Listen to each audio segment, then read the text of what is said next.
Hello friends, this is चेतन।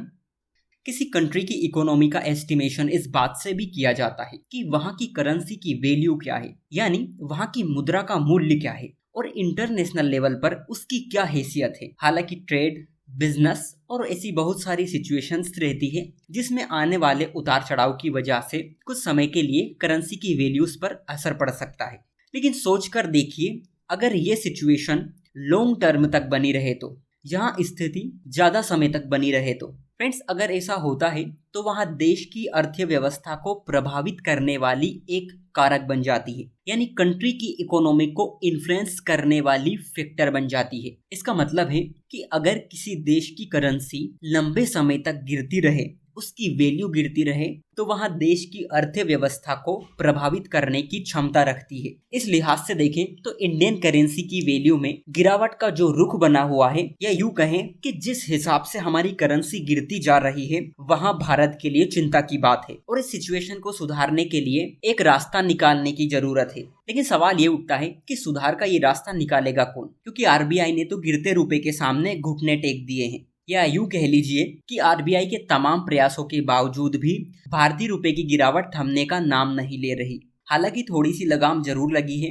फिलहाल $1 बराबर 82.91 यानी करीब करीब 82 या 83 रुपए के लगभग है।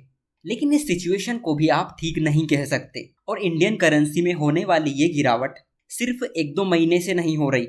इसकी शुरुआत 2022 से ही हो चुकी है और तभी से इंडियन करेंसी लगातार गिरती जा रही है। अमेरिकी डॉलर के मुकाबले इंडियन करेंसी में जो गिरावट हो रही है, कच्चे तेल के बढ़ते दामों को जिम्मेदार बताया जा रहा है। इसके अलावा इंटरनेशनल मार्केट में दूसरी करेंसी की तुलना में अमेरिकी डॉलर मजबूती पर है और इसका सीधा असर रुपए पर भी पड़ता है। कहने को भले ही आर्थिक स्थिति में लगातार बेहतरी का दावा किया जा रहा हो, लेकिन भारतीय रुपया जिस तरह से गिर रहा है उससे कई सारी आशंकाएं खड़ी हो रही है। किसी करेंसी का लगातार ऐसी सिचुएशन में बने रहना कुछ खराब नतीजों की ओर संकेत करते हैं, क्योंकि अगर ऐसी सिचुएशन क्रिएट होती है तो अर्थव्यवस्था में जो सुधार किए जा रहे हैं, जो रिफॉर्म हो रहे हैं, वो सुधार धीमे पड़ सकते हैं और इसी के साथ मंदी की संभावनाएं भी खड़ी होने लगती है। फ्रेंड्स, अगस्त महीने में भारत का एक्सपोर्ट $37 अरब से घटकर $34 अरब हो चुका है और इसी तरह हमारे इंपोर्ट में भी गिरावट आई है।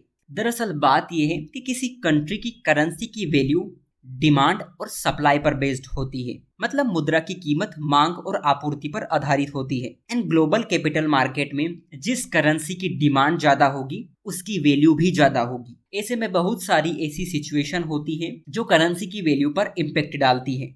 हालांकि इंडियन करेंसी पर कच्चे तेल की बढ़ती कीमत और उसी के साथ साथ रशिया और यूक्रेन के बीच जो वॉर चल रही है, उससे भी इंडियन करेंसी पर असर पड़ा है। मगर केवल इन्हीं 2 रीजन के कारण इंडियन करेंसी के कमजोर होने के लिए जिम्मेदार नहीं माना जा सकता। हमारी डोमेस्टिक पॉलिसी भी कई हद तक इसके लिए जिम्मेदार है और इसका मेन रीजन है कि लोगों की क्रय शक्ति घटना, मतलब लोगों की परचेसिंग पावर का कम होना, जिसके चलते इन्वेस्टमेंट भी प्रभावित होता है। ऐसे में अगर रोजगार के अवसर कमजोर होते हैं तो अंदाजा लगाया जा सकता है कि इन सब का इंडियन करेंसी के ऊपर क्या इम्पैक्ट पड़ सकता है। क्योंकि इंडियन करेंसी की वैल्यू अगर गिरती है तो इससे हमारे इम्पोर्ट की कॉस्ट बढ़ती है, हमारा आयात महंगा होता है। इसका एग्जाम्पल आप ऑयल इंपोर्ट पर देख सकते हैं कि भारत अपनी जरूरत का 70 से 80% ऑयल इंपोर्ट करता है और ऐसे में अगर रुपए की वैल्यू गिरती है तो हमें ऑयल इंपोर्ट करने के लिए डॉलर के मुकाबले कहीं अधिक ज्यादा पैसे खर्च करने पड़ेंगे। इसी के साथ हमारा करंट अकाउंट डेफिसिट भी बढ़ता है, क्योंकि हमारा इंपोर्ट पर एक्सपेंडिचर बढ़ जाता है।